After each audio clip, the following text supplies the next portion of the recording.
Hello दोस्तों, welcome to EG2 लैपटेक। आज हम लोग देख रहे हैं BTS में आने वाले कुछ क्वेश्चंस, जिसमें से पहला क्वेश्चंस ये है, the naturally occurring anticoagulant is. Naturally occurring anticoagulant जो होता है वो कौन सा होता है? डबल ऑक्जेलेट ये नहीं, हेपारिन ये सही ऑप्शन है, EDTA ये भी नहीं होता, सोडियम फ्लोराइड ये भी नहीं होता। डबल जो नेचुरल अकरिंग एंटीकोगुलेंट जो होता है वो हेपारिन होता है। ठीक है, नेक्स्ट क्वेश्चन,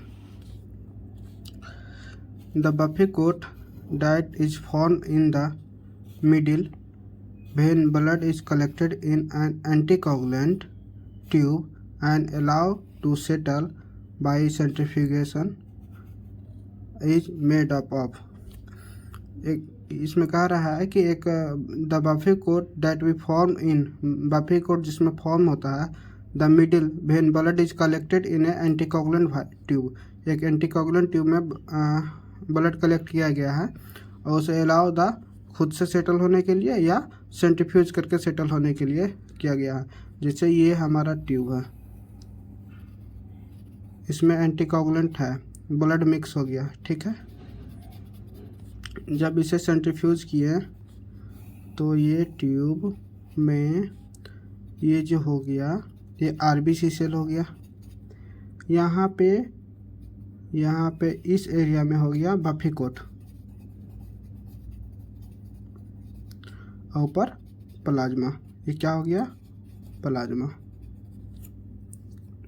तो बफे कोट जो होता है, बफे कोट में फिर क्या क्या प्रेजेंट होता है ये पूछ रहा है। तो नीचे तो हो गया RBC सेल, ये बफे कोट में क्या क्या प्रेजेंट होता है? बफे कोट में प्लेटलेट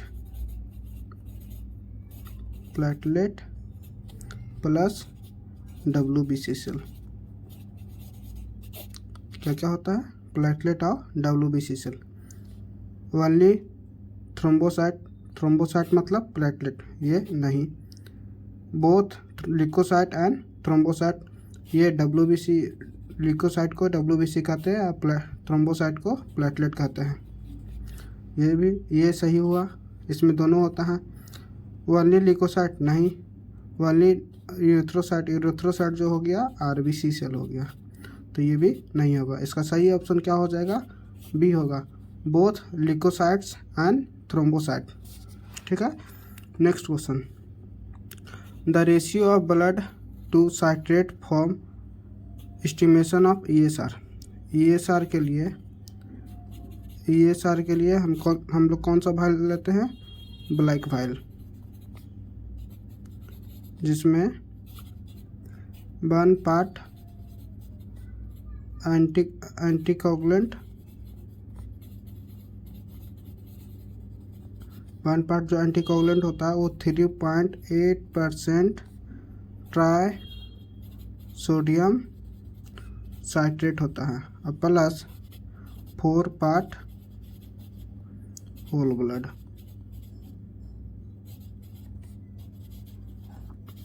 तो इसका जो रेशियो होता है, the ratio of blood to citrate, तो ब्लड कितना होता है? 4 पार्ट, और साइट्रेट कितना होता है? 1 पार्ट। एंटीकोगुलेंट कितना हो गया? 1 पार्ट एंटीकोगुलेंट, और ब्लड कितना हो गया? 4 पार्ट। तो इसका रेशियो क्या है? 4:1। क्वेश्चन के हिसाब से हम लोग देखिए, ब्लड पहले पूछा है, उसके बाद साइट्रेट, तो एंटीकोगुलेंट क्या है? साइट्रेट क्या है? एंटीकोगुलेंट है। तो इसका सही ऑप्शन क्या हो जाएगा? First, 4 part blood, 1 part anticoagulant. The part of compound microscope that control the amount of light, control करता है amount of light the reaching the object के पास पहुंचने से पहले, कंट्रोल कौन करता है? डायफ्राम, ये सही ऑप्शन है। कंडेंसर ये नहीं, ऑब्जेक्टिव ये नहीं, आईपीस नहीं, इसका सही ऑप्शन क्या है? डायफ्राम।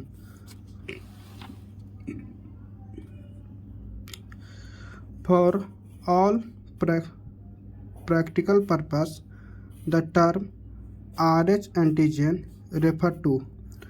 RH एंटीजन जो रेफर करता है प्रैक्टिकल पर्पस के लिए, उसमें कौन सा लेते हैं? एंटीजन नहीं, E एंटीजन नहीं, C एंटीजन नहीं, इसमें कौन सा लेते हैं? D antigen. कौन सा एंटीजन लेते हैं? D एंटीजन रहते हैं, जो RH डिटरमाइन करता है क्या? यदि एग्लूटिनेशन हो गया होता है तो क्या होता है?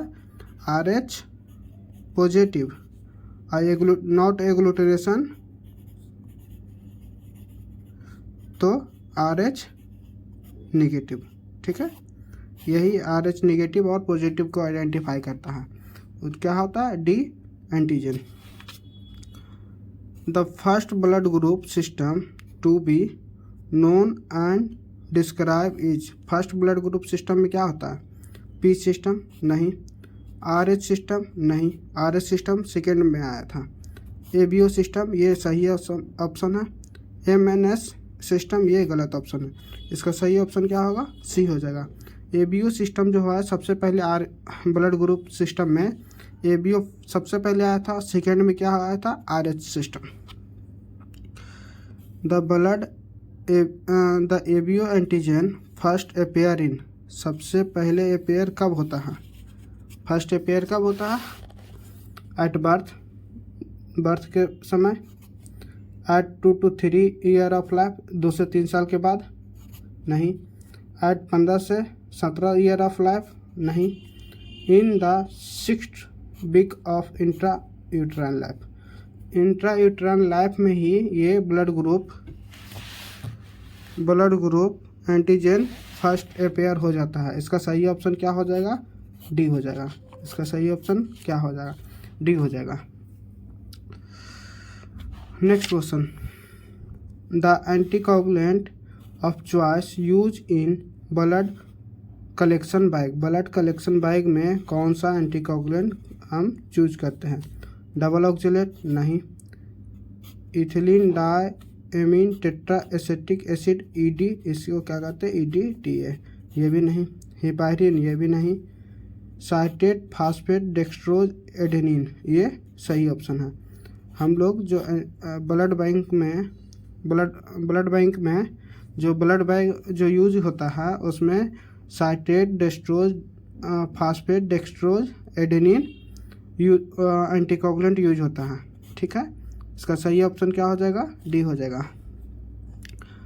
Reverse blood grouping is done by using a person.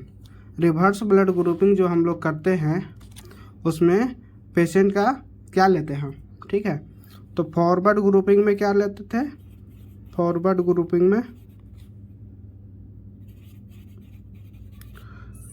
Grouping में हम लोग क्या लेते थे? सेल लेते थे। तो रिवर्स ग्रुपिंग में क्या होगा?